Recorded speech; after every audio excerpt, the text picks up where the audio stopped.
خود کو نیزے سے گراتا ہے، خود کو نیزے سے گراتا ہے، یہ سر کس کا ہے؟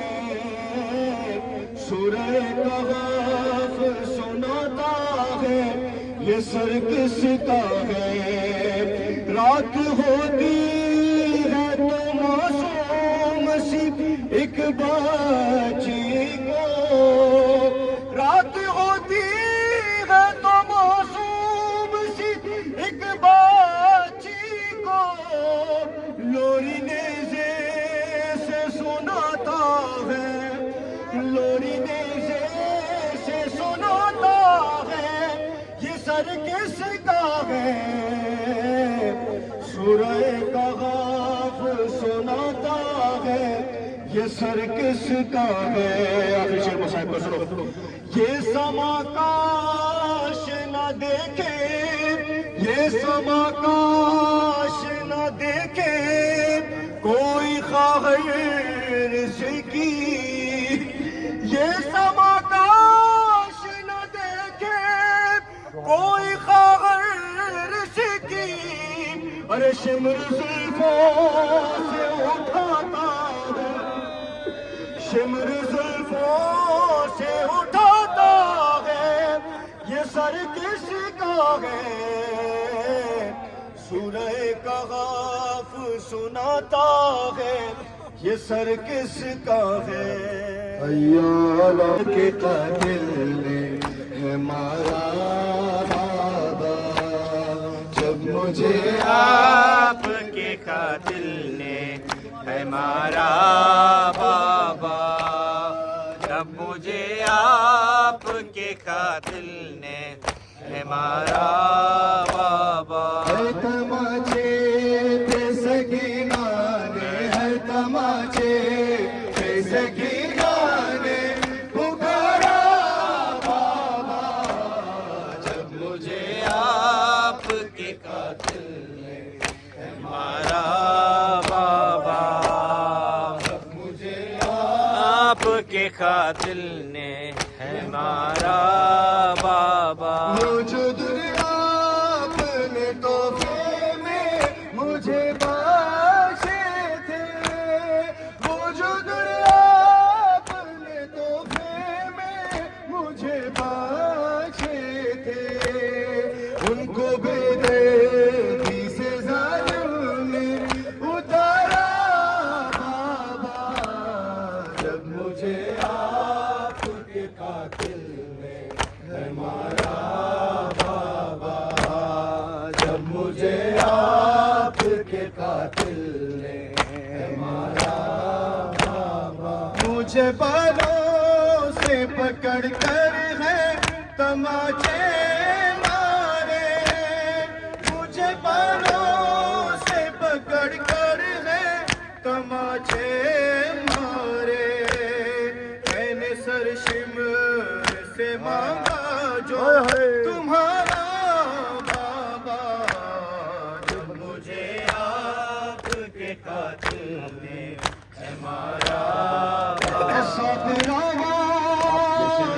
کے دوڑایا گیا ہے مجھ کو، بابا ساتھ رو کے دوڑایا گیا ہے مجھ کو، چور زخموں سے بدن میرا ہے سارا بابا، جب مجھے آپ کے قاتل نے ہے مارا بابا، آپ کیسی